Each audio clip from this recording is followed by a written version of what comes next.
The world today that we live in is at a nuclear standstill, where there is utter brilliance, utter ignorance isn't far behind. This is a story of the man who changed the world, the man who is considered the father of the atomic bomb, the story of J. Robert Oppenheimer. Yeah! Disclaimer. During this video, I will portray some events in a comical fashion. All events that are portrayed will be comedically exaggerated and not to be taken seriously. As always, do your own research and make your own conclusions on the topic. History is up to interpretation. The year is 1904, the month is April, and the day is the 22nd. J. Robert Oppenheimer would be born on this date into a pre-atomic world, and later be the man responsible for the post-atomic world. Son to a wealthy textile importer, Robert and his little brother Frank grew up with a silver variation of cutlery. Psst, that means they were really rich. In his early adolescence, he was described to be a solitary child who took an interest in mineralogy and poetry. In short, he liked rocks and meaningful words. I'm gonna make a poem about the rocks I have. Oh, rocks in the universe. Universe in the rocks. No, get the fuck out of here, Topaz. No one likes you. Rocks. Robert attended the K-12 Ethical Cultural Fieldston School in New York, where they focus on teaching children rationalism and secular humanism. In 1921, he would graduate, becoming the valedictorian of his class. His pursuit to a college education would be delayed when he came down with a nearly fatal case of dysentery. His parents sent him to New Mexico in hopes Robert's health would recover, figuring exposure to the vast desert wilderness can restore his health. New Mexico is really New Mexico-ing today. There, along with his high school teacher/mentor, he would learn to ride horses and develop a deep admiration for New Mexico, which most certainly will play a factor in where the very first atomic bomb would be created and detonated.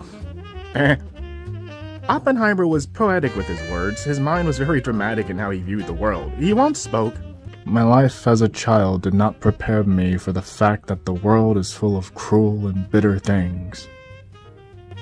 God damn, Oppenheimer. Me too. Me too. Finally recovering from his illness, Robert attended Harvard in 1922.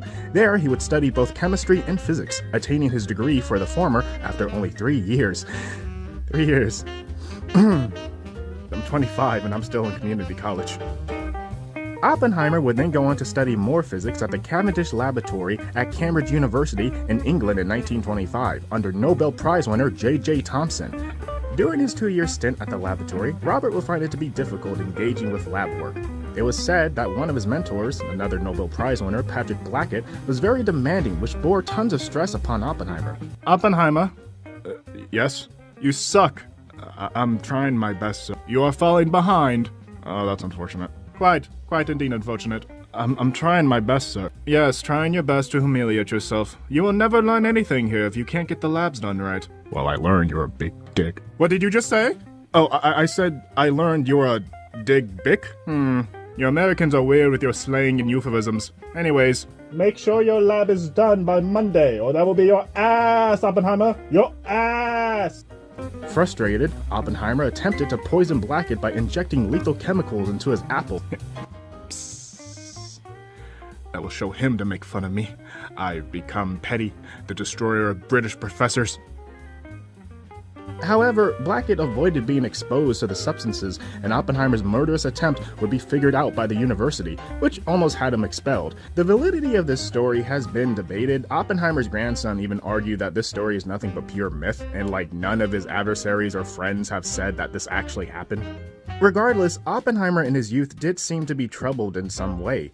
He saw therapists and was reportedly diagnosed with schizophrenia. He had depressive episodes and occasionally acted out.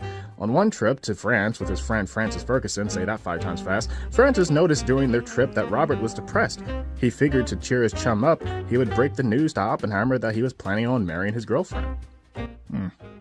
France is really francing today. Oh, Oppenheimer. Yes, Francis. I couldn't help but to notice that you seem pretty bummed out. Just a way of my life, Francis. Nothing to be worried about. Just leave it alone. Well, I can't. You're my friend, and I would like to see you happy on our France trip. Francis, I appreciate that, but I'll be okay, buddy. I'm getting married to my girlfriend, Oppenheimer. What did you say? I'm going to marry her. Francis, that's great news. That's wonderful news. I'm just fucking around. Oppenheimer actually immediately strangled Francis after he broke the news. Bros before hoes. Bros before hoes. Bros before. Luckily, Ferguson fended off Oppenheimer and told him, dude, you have some serious troubles. Later, Oppenheimer went to study quantum mechanics or quantum physics at the German university Göttingen. He was invited by German physicist Max Born. This is a nice place. Guten Tag. Oh shit. Hello, Mr. Oppenheimer. Hello there. I am Max Born. Oh, nice to meet you, Mr. Born. Would you like to learn about quantum physics with me and my friends?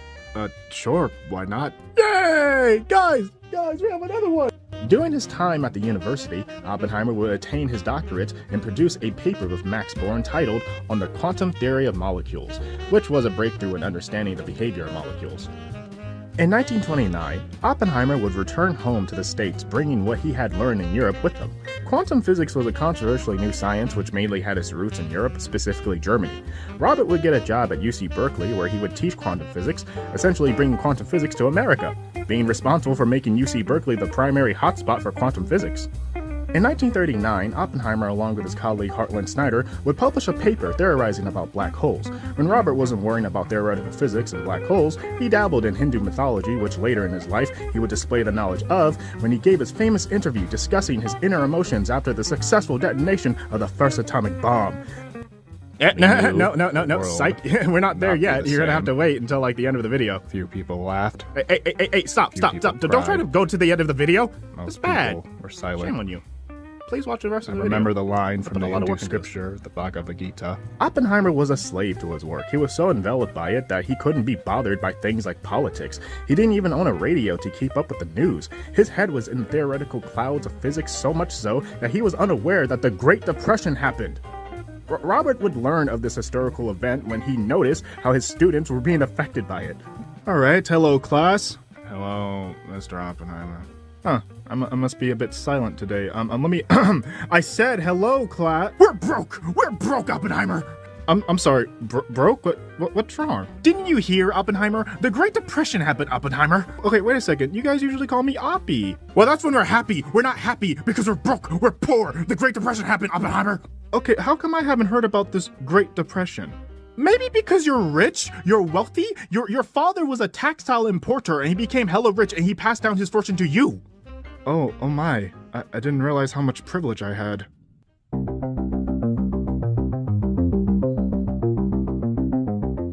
In 1936, Oppenheimer would meet a woman by the name of Jean Tatlock, a member of the Communist Party. For the longest time, Robert distanced himself from the political sphere, but became open to the left-wing politics by Jean's influence. So, you're interested in communism? Uh-huh. I think it's pretty rad. That's cool. Would you like to be a communist member of the Communist Party? Interesting. So, is that a yes? Interesting. The two would be involved in an inconsistent, faulty relationship for a number of years. This troubling relationship would even persist through Robert's first marriage with a woman by the name of Catherine Kitty Puning. Catherine was a delightful woman that Oppenheimer... She was also a member of the Communist Party. Oppenheimer had to marry Catherine in 1940 because he got her pregnant. Catherine also divorced her husband to be with Oppenheimer. Catherine would bear Robert's two children, Peter Oppenheimer and Catherine Tony Oppenheimer. Frank Oppenheimer was the little brother to Robert, who was a grand fellow. He was also a member of the Communist Party. Robert's sister-in-law, Frank's wife, was a delightful one, also a member of the Communist Party. Robert had plenty of friends, wonderful members of Communism Party. Robert went to communist parties. He donated large sums of money to the Spanish Republic during Spain's Civil War, but he did it through communist chapters in America. All of these associations to communism will come back to haunt him later in life, trust me. Though with all these ties, Oppenheimer would never declare himself a member of the Communist Party.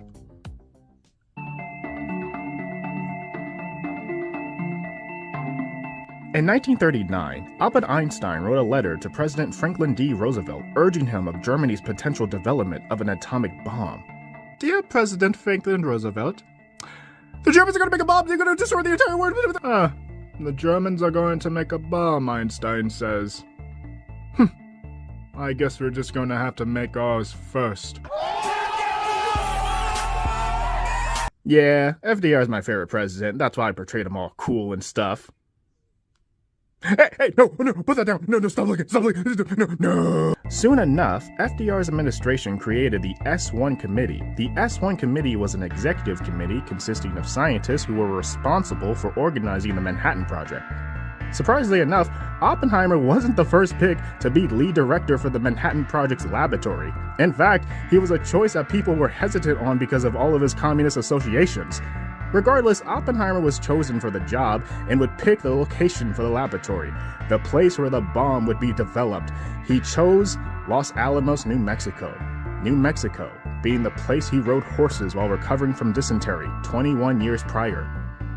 Around this time, Oppenheimer and his wife Catherine had a difficult time parenting. They gave up their son to Robert's friend Hécon Chevalier for some while.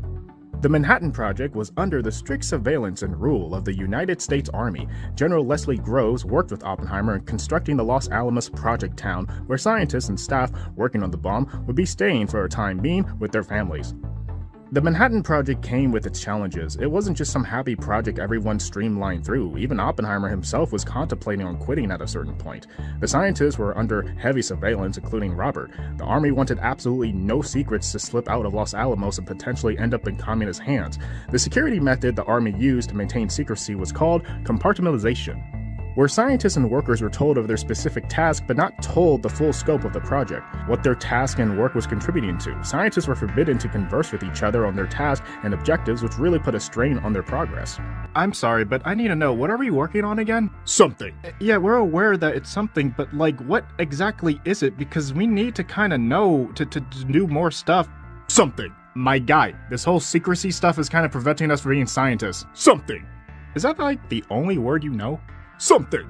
I think that's the only word he knows. I mean, I can run a study on if that's the only word he knows. We can run tests and stuff. No need. We don't have to do that. We don't have to waste our scientist professionalism on him. I mean, I don't mind. I have some free time. I can like run some tests, see if this is the exact word he knows. No. You know, I have an idea. Watch. I screwed your wife. Something? See? Damn. Yeah, we're geniuses for a reason. Yeah, Oppenheimer was not a fan of this type of security method. He believed it was limiting their progress. General Groves. Oh. Yeah, you guys like that, huh? I got the hat now, huh? Yeah, full on Hedgeheimer. Anyways, General Groves. Yes, Oppenheimer? Yeah, that's right, I'm Oppenheimer. Anyway, I think it's limiting for the scientists for this whole compartmentalization thing. Well, Oppenheimer, we need to have some sort of security. We can't have any information leaking about this project. I understand that, but this is straining on the scientists. This is not efficient. I'm just saying, we should allow some wiggle room. What wiggle room? They just need to know what they need to do, and they need to do it. With all due respect, General, you're not a scientist. Imagine making a sandwich. I'm listening. But you're not told that you're making a sandwich. Your job is just to make the bread. I do make that bread, though. I do make that bread. Yeah, we be making bread after this. Yeah. but seriously, General. But yeah, I'm listening. Your objective is to make the bread, but you don't know what the bread is going to be used for. You don't know what size the bread should be, how soft the bread should be, should it be toasted or untoasted? And you're wondering throughout the entire progress, what should I be doing here? I need to know from my fellow workers, what are they doing so that we can make the perfect whatever it is. Do you understand, General? Nope. Very well. I'll be out. As previously mentioned, Oppenheimer was under much surveillance himself. He had a difficult time with the Army's counterintelligence. His office was wiretapped, his phone was wiretapped, and even his bodyguard/driver was a counterintelligence officer. Hey, Simon. Oh, hi, Mr. Oppenheimer. Where would you like to go today? Oh, I'm just looking to go to the nearby town. They have a certain fruit that I like. All right, I get the car ready. Oh, also, Mr. Oppenheimer. Yes, Simon? On a scale of 1 to 10, how communist are you feeling today? Are you serious? It's just a casual question. That's a casual question. Yeah, just a casual question. Nothing weird. You know what? I think I'm going to check on Catherine and the babies. Yeah, he's definitely feeling very communist today. I would give it about a 9.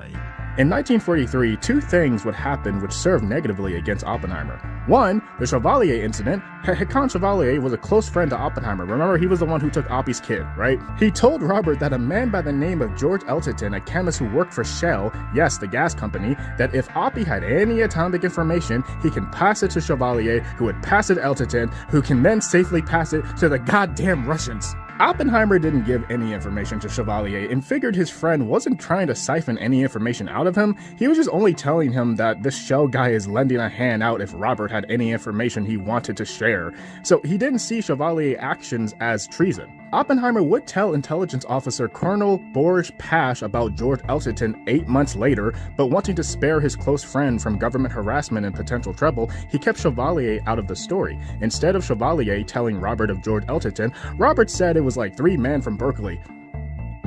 Of course, Pash asked for the men's names, which Robert dodged in providing. It was like 3 people who told me about Elterton and how he wanted information. 3 people, huh? Can you give me some names? Some names will do. Interesting. The second incident would be in June of 1943, when Oppenheimer reunited with his old flame, Jean Tatlock, in San Francisco, where they spent the night together in her apartment. Ooh. Jean? Oppie. Now I can't be here for long, Jean. I know, Oppie. I'm just happy that you're here. So, what do you suggest we'll... Would you like to be a communist member of the Communist Party? Interest. God damn it! Yeah, remember Jean Tatlock? She was a communist member of the Communist... In 1944, Jean Tatlock would be found dead, either by suicide or because the government did it. We don't know. She did have a history of suffering from depression. With all the stresses of the Manhattan Project and being under constant surveillance, it was said that Oppenheimer chain-smoked 4 to 5 packs of cigarettes a day.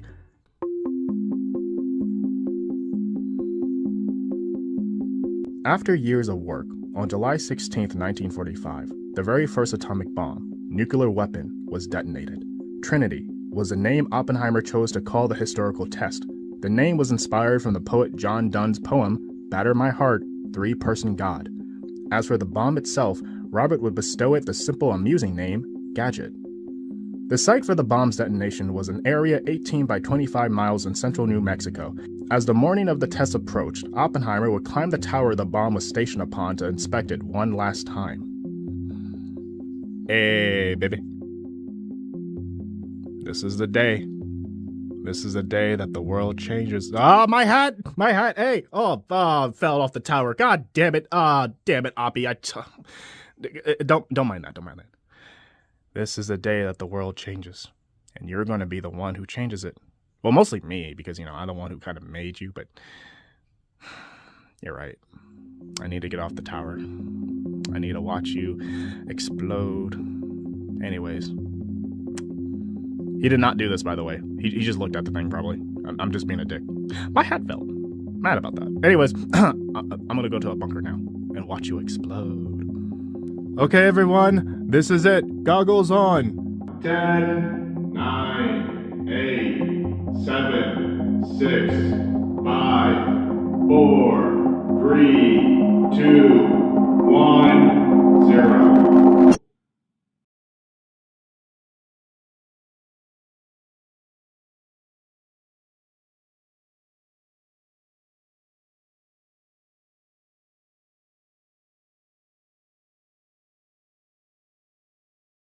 Damn! Oh.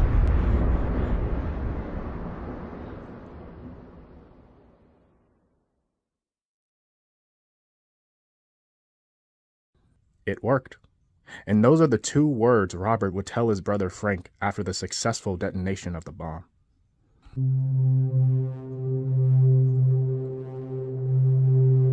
On August 6, 1945, less than a month after Trinity, the Japanese city of Hiroshima will be the first to endure the horrors of the nuclear weapon. Oppenheimer would celebrate with his team, even joking with them that, yes, thank you, everyone. Thank you for this tremendous job. I only wish that we made the bomb fast enough so we could have used it against the Germans. However, when the second bomb was dropped upon the other Japanese city, Nagasaki, Oppenheimer was reported to be a nervous wreck. A wall of guilt began to rise over Robert, realizing what he just unleashed upon the world. In October of 1945, Oppenheimer met with President Harry S. Truman to discuss international control of atomic weapons. It was said that in the meeting, Robert expressed his guilt for helping create the bomb, in which President Truman reacted quite insensitively towards. Woo-wee! That was a damn good bomb, Oppenheimer, a damn good bomb. Yes, it was, sir. Why are you shaking so much? Come on, spit it out. You can say anything here. You're in the presidential Oval Office. This place isn't bugged. Well, sir, I just feel as though that I have blood on my hands. Is that so? Well, you can clean it off in the bathroom over there. No, sir, you have me mistaken. It's a figure of speech. I feel like I morally have blood. I know it was a figure of speech. What? I think you're being overdramatic, son. It's, sir, thousands and thousands of lives. We won the war, didn't we? Please, I urge you for the atomic weapons to be controlled internationally. We need to open up, so we need to allow everyone to understand. Simon? Who's Simon? Something. Hi? Something. Simon, be a dear and get this crybaby scientist out of my office. Something. Sir, you can leave now, Oppenheimer. We already got what we needed from you. But, sir, something! Okay. Yeah, it was said that President Truman called Oppenheimer a crybaby scientist just because the man felt guilty and remorseful for having a part in the annihilation of thousands of lives. In 1949, the Russians successfully made their first atomic bomb. This, of course, troubled and compelled the United States to create a bigger bomb, the hydrogen bomb. Oppenheimer would eventually become an advisor to the Atomic Energy Commission, where he lobbied for international arms control. He began making enemies when he opposed the development of the hydrogen bomb. To clarify, he wasn't opposed to the research of such a bomb, but physical creation of it, that's what he detested. Enter Louis Strauss. Louis Strauss was the chairman of the Atomic Energy Commission. He was a conservative who wanted to win an arms race, while in contrast, Oppenheimer was a liberal trying to prevent one. Their paths would surely cross in a destructive way. Oppenheimer would publicly humiliate Strauss by bringing his scientific intelligence into question when Strauss vocalized his opinion on radioactive isotopes and how he believed them to be valuable for military use. Well, I am one to believe that radioactive isotopes have great military value. Mr. Oppenheimer, what do you think of Strauss's statement? Oh, shit. Well, my own rating of the importance of isotopes is that they are far less important than electronic devices, but far more important than, let's say, vitamins. Oh yeah, I'm so taking you down. Strauss would team up with FBI Director J. Edgar Hoover to illegally survey Oppenheimer under the notion he may be a spy. Hey, Hoover, I need a favor from you. Yes, Strauss, what is it? You're the FBI Director, right? How do you not know this? No, that was like express. You are part of the United States government. How do you not know who's the FBI? I am the FBI Director. Yes, you're right. But like, how do you not know that? Hoover, it was an expression. Chill. Okay, I'm chilling. Listen, I need help. I need to bring down Oppenheimer. Looks like you need new glasses first. Pay attention. Okay, paying attention. Oppenheimer has made a mockery of me and a mockery of this government for not wanting to develop the hydrogen bomb. We need to develop the hydrogen bomb. Those poor glasses. Hoover! Okay, yes, I agree. So how do you think we should go about this then? We wiretap everything. Everything. You sure you don't want me to? I can help you with the glasses. Like, let me just stop. The jump cuts fix everything. Okay. So, you ready to do some illegal wiretapping of Oppenheimer? I'm down. Let's do this. Whoa.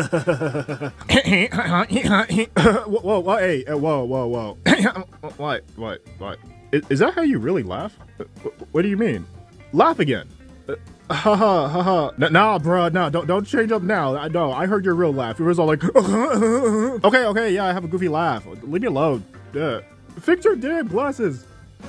In November of 1953, Executive Director of the United States Congress Joint Committee on Atomic Energy, try to say that 5 times fast, William L. Borden, would send a letter to the FBI in which he expressed his concerns and suspicion that J. Robert Oppenheimer was a Soviet agent. Apparently, Borden had files on Oppenheimer's past to show as evidence to support such a claim. It has been speculated that Strauss may have provided these files to Borden to give to the FBI. Either way, the month-long Atomic Energy Commission security hearings to determine Oppenheimer's fate regarding his position to the AEC, say that 5 times fast, would be held in April of 1954. This would be the hearing that decided the fate of his security clearance. In a small room near the White House, a 3-man board would present itself against Oppenheimer and his defense team. The 3-man board was supplied with all the files on Oppenheimer, including the wiretapping recordings provided by Strauss of Oppenheimer's defense team, while Robert's team had nothing but his memory and his word, which served to be faulty at times. They weren't allowed access to any of the files the FBI had on Robert. They were fighting a losing battle. All of Oppenheimer's past was brought into question, mostly the communist associations. All right, Mr. Oppenheimer, it's time to start these security hearings. So, Mr. Oppenheimer, if that's your real name... It is my real name. Shut up! I never heard of an Oppenheimer before. A Williams, maybe. A McFarlane, maybe. But never a Oppenheimer. Well, you see, it's probably because it's a German... Shut up! Let's go over all your communist ties from your past. Your lover, Jean Tatlock, was a communist. Yeah, I'm happy that we got rid of her. Your brother was a communist. Your wife is a communist. Well, she denounced her communism in 1936. Shut up! Once a communist, always a communist. Are you okay? Shut up! Can we check on that guy? I don't think he's okay. Shut up! What is this? They brought in 40 witnesses to testify on the behalf of Oppie's character, and out of those 40, more than half spoke positively on Robert. Even scientist Isidore Rabi, a scientist who worked with Oppenheimer at Los Alamos, went on to defend Robert's position on his detesting views developing an H-bomb. Look, we have an A-bomb and a whole series of it. What more do you want? Mermaids? Is that guy okay? Yeah, he's fine. We're gonna have to probably switch. Can we get a new prosecutor, please? Though Oppenheimer had plenty of support, there would be 2 crushing testimonies on his character, given by General Leslie Groves and physicist Edward Teller. The 2 had positive testimonies on Oppenheimer, but their compliments were overshadowed by the ending of their testimonies. General Groves gave a supporting testimony on Oppie's character, but when he was asked if he thought Robert should be given clearance under the interpretations of AEC security requirements, he answered with, "I don't care how important the man is. I would not clear Dr. Oppenheimer today if I were a member of the commission on the basis of this interpretation."